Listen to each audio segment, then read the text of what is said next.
खोल लू ये हैं?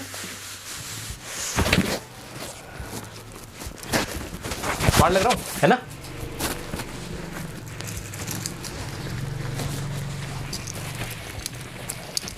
शुरू करें हैं? स्टडी मतलब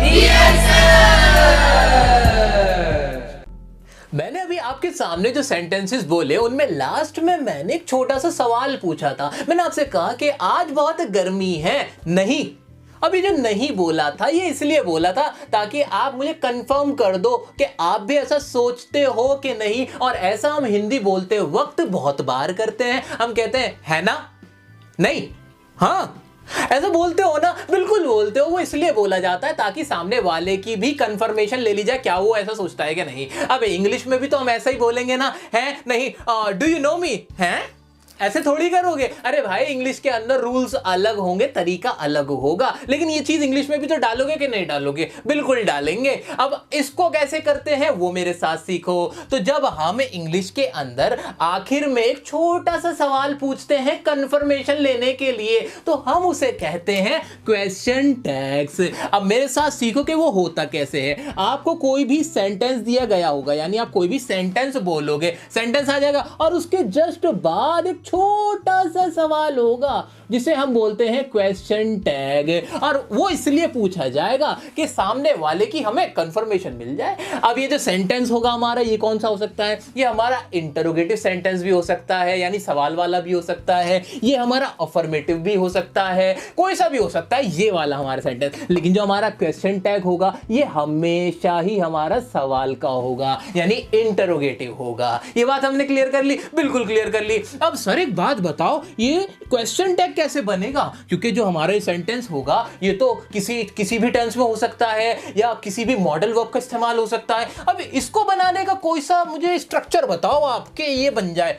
बताता हूं, टेंशन वाली क्या बात है, आओ सीखते हैं। अब ये जो हमारा कोई भी सेंटेंस होता है, दुनिया का कोई भी सेंटेंस होता है, वो या तो किसी टेंस में होगा, यानी प्रेजेंट में होगा, पास्ट में होगा, फ्यूचर में होगा, ठीक है। अगर उसका कोई टेंस का रूल नहीं लग रहा होगा तो नॉर्मल कोई हेल्पिंग वर्ब का इस्तेमाल हो रहा होगा, है कि नहीं? बिल्कुल। या फिर उसके अंदर कोई मॉडल वर्ब का इस्तेमाल हो रहा होगा, ऐसा ही तो होगा। इसके अलावा भी कुछ हो सकता है ना? इसके अलावा कुछ नहीं होता।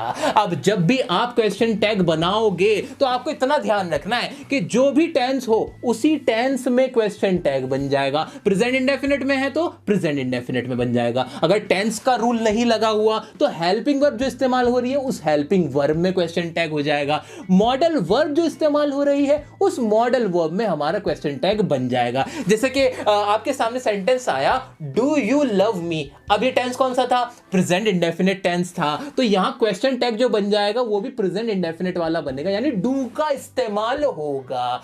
ऐसे ही हमारी हेल्पिंग वर्ब मान लो सिर्फ ऐसे है कि आर यू अ डॉक्टर। अब इसके अंदर टेंस का तो रूल नहीं लगा हुआ ना, तो इसके अंदर सिर्फ इज एम आर का इस्तेमाल था नॉर्मल। तो अब यहां हम किसका इस्तेमाल करेंगे? आर का इस्तेमाल करेंगे। ऐसे ही अगर कोई सेंटेंस है, कैन यू स्पीक इंग्लिश। अब इसके अंदर कैन का इस्तेमाल है तो यहां भी हमारा कैन का इस्तेमाल हो जाएगा। सर क्या ट्रिक बताइए, तो मजा आ गया सुन के। अब ये और बातें हैं जो मैं आपको मजेदार तरीके से बताऊंगा, लेकिन याद रखना ये जो क्वेश्चन टैग है ना, ये रातों रात आपकी इंग्लिश बहुत इंप्रेसिव बना देंगे। ये मेरा आपसे प्रॉमिस है। मेरे साथ आज आप अपनी इंग्लिश चेंज करोगे। तो ध्यान से देखते रहो, समझते रहो इनको। अब हम आगे बढ़ते हैं। आगे हमें देखना है कि सर हमने ये तो सीख लिया कि ये ऐसे बन जाएगा, लेकिन पूरा क्वेश्चन भी तो बनाना सिखाओ हमें। हेल्पिंग वर्ब तो ये वाली इस्तेमाल हो जाएंगी।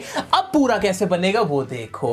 अब आपको क्या करना है, अगर हमारा जो ये सेंटेंस है वो अगर अफर्मेटिव के अंदर है, यानी उसमें पॉजिटिव बात की जा रही है, तो आपका क्वेश्चन टैग बन जाएगा नेगेटिव में। है सर ये क्या कह रहे हो? अरे बिल्कुल सही तो कह रहा हूं, बुरा क्यों मान रहे हो? सुनो ना, आप हिंदी में क्या बोलते हो? क्या आप मुझसे प्यार करते हो? नहीं, ऐसे ही तो बोलते हो ना, क्या आप मुझसे प्यार करते हो। ये एक पॉजिटिव बात थी कि नहीं? बिल्कुल पॉजिटिव इंटरोगेटिव था। तो इसका आपने क्वेश्चन टैग क्या बनाया था हिंदी में? नहीं, नेगेटिव बना दिया था कि नहीं बना दिया था? वही चीज इंग्लिश में होगी। इंग्लिश से भेदभाव क्यों कर रहे हो? इंग्लिश में भी वही रूल एप्लीकेबल है कि do you love me, don't you. इस तरह से आप इसको बनाओगे।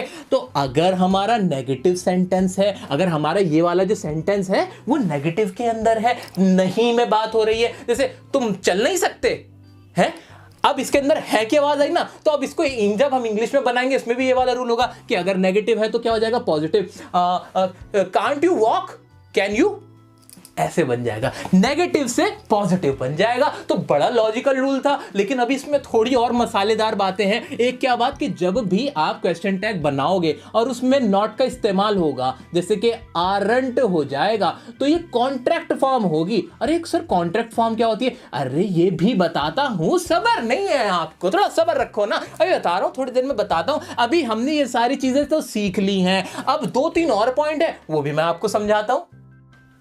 विनर विनर चिकन डिनर होने ही वाला है, तो देर किस बात की है। अब मैंने आपके सामने कुछ एग्जाम्पल लिखे हुए हैं, हर एग्जाम्पल में एक कॉन्सेप्ट छिपा हुआ है, तो वो ध्यान से समझ लेना, फिर मजे से चिकन डिनर करेंगे। आओ, पहला क्या है हमारा, रजनीकांत इज इंटेलिजेंट, और उसके बाद क्वेश्चन टैग बनाना है इसका। रजनीकांत इंटेलिजेंट है, इसके अंदर टेंस का तो कोई रूल लगा हुआ नहीं है, बिल्कुल नहीं लगा हुआ, बल्कि नॉर्मल इज़-एम-आर से एक सेंटेंस बना दिया गया है।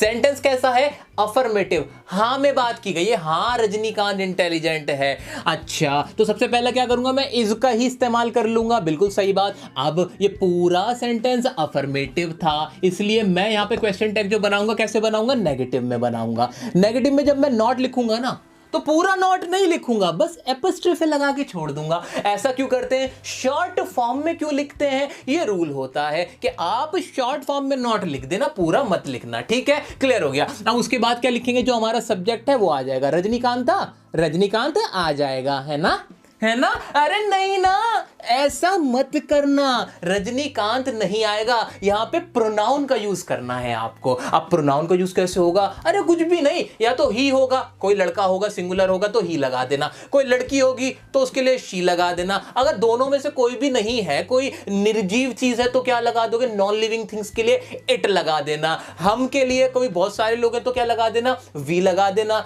दे लगा देना। नॉर्मल ही, she, it, you, we, they का आप इस्तेमाल यहां पे कर देना अकॉर्डिंग टू सब्जेक्ट, जो भी हमारा सब्जेक्ट है। यहां पे रजनीकांत था, एक लड़के का नाम था, तो मैं रजनीकांत की जगह क्या लिख दूंगा यहां पे, इजंट ही, और फिर क्या लगा दूंगा, क्वेश्चन मार्क। अब पढ़ो इसको, कितना मजेदार बन रहा है, Rajinikanth is intelligent, isn't he, तो कैसा लग रहा है ना कि कौन आके बोल रहा है, आप ही बोलोगे, आप ही बोलोगे ये सारी चीजें, और अपनी इंग्लिश को इंप्रेसिव बनाओगे।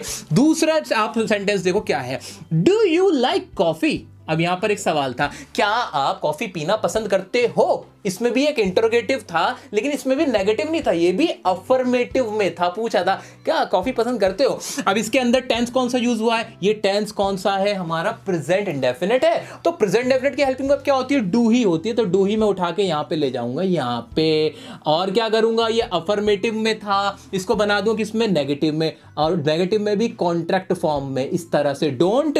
अब यू ही की बात हुई थी, अब यू का तो यू ही रहेगा, यू अपने आप में एक प्रोनाउन था, तो डोंट यू, और फिर एक क्वेश्चन मार्क, तो पूरा सेंटेंस क्या बन गया, do you like coffee, don't you, ऐसे करके आगे बढ़ जाओ। यू लव पबजी, ये मजेदार है, बड़ा मजेदार है, जब भी पबजी की बात आती है दिल में कुछ कुछ हो जाता है। यू लव पबजी, टेंस कौन सा है, ध्यान से पकड़ो कि आप पबजी पसंद करते हो, टेंस कौन सा था, प्रेजेंट इंडेफिनिट था। प्रेजेंट इंडेफिनिट की हेल्पिंग वर्ब क्या होती है, डू होती है। अरे सर आप टेंस बड़े याद रख लेते हो, कैसे याद रहते हैं, अरे टेंस की आपके लिए भी वीडियो बना रखी है, जाके देख लेना, आप भी उंगलियों पे बता दोगे, यूं यूं देखते ही सेंटेंस को बताओगे टेंस कौन सा है। तो यू लव पबजी में प्रेजेंट इंडेफिनिट की हेल्पिंग वर्ब होती है डू, तो मैंने भी यहाँ डू लिखा, फिर नॉट लगाने के लिए इस तरह से करके मैंने डोंट, और यू का यू ही रहा, डोंट यू। अरे किसको नहीं पसंद पबजी, बस मुझे ही नहीं पसंद। आगे बढ़ते, I am your best friend. अब इसके अंदर टेंस का कोई रूल है नहीं, नॉर्मल आई एम वाले से इस्तेमाल करके बनाया हुआ है हेल्पिंग वर्ब से कि मैं आपका बेस्ट फ्रेंड हूं। अब क्या लगाएंगे हम, क्या लगाएंगे, हेल्पिंग वर्ब ले लेंगे एम आई, एमेंट आई होगा ना, एम के बाद फिर क्या आएगा, एन, एमेंट आई, ऐसा हो जाएगा, है ना, है ना। नहीं नहीं नहीं, इसीलिए तो रोक के रखा था आपको, विनर विनर चिकन डिनर। यहां पे आपको क्या करना है, ये एम नहीं आता यहां पे, जब भी आपका कोई सब्जेक्ट आई एम की फॉर्म में हो, याद रख लो, कान खोल के सुन लो, जब भी आपका कोई सब्जेक्ट आई एम की फॉर्म में हो ना, तो जब उसको हम क्वेश्चन टैग में लेके जाते हैं तो वो आरंट में ही बनता है, ये कसम खा लेना, याद रख लेना, घोल के पी जाना। तो यहां पे क्या हो जाएगा, आरंट हो जाएगा, आरंट आए, इस तरह से बन जाएगा। क्लियर हो गया? बिल्कुल क्लियर हो गया। एग्जाम में बहुत चांसेस है ये वाला मिलेगा आपको, यही वाला मिलेगा, तो कर लेना। अब नेक्स्ट है I am your loving teacher. ये तो आपका होमवर्क है, ये आप करना। अब थोड़ी सी स्पोकन की बात करते हैं, स्पोकन में अब थोड़ी प्रैक्टिस करते हैं। गाइस, आप इंग्लिश के छोटे छोटे सेंटेंसेस तो बड़े आराम से बना लेते हो, लेकिन अगर इसमें आप क्वेश्चन टैग ऐड कर दो तो आपकी इंग्लिश जबरदस्त हो जाएगी। ये मेरा आपसे प्रॉमिस। आप करके देखो ना, मैं आपके लिए करके देखता हूं। Do you know me? Don't you? He likes you? Doesn't he? Is it difficult? Isn't it? She hates me? Doesn't she? You come here, don't you? You go there, don't you? Did she miss me? Didn't she? अब मैंने क्या किया, अब जब भी मैंने sentence के आगे क्वेश्चन टैग लगाया तो मेरा कहने का तरीका बड़ा इंप्रेसिव लगा। अदरवाइज तो सिंपल आप बोल ही रहे हो, अब ये सिंपल मत बोलना, बस ये काम मेरा इतना सा आप कर देना। अब फिर देखना कमाल। अगर मजा आए तो मुझे कमेंट करना, हमें कांटेक्ट करके बताना कि आपको किससे कितना फर्क पड़ा है। इस वीडियो को अब सारे में शेयर करना आपकी जिम्मेदारी, ये काम मैं आप पे छोड़ता हूं। अच्छा, चैनल सब्सक्राइब किया? नहीं? अच्छा, वीडियो लाइक करी? नहीं? अच्छा, अपने दोस्तों तक पहुंचाई? नहीं? क्यों नहीं? अब ये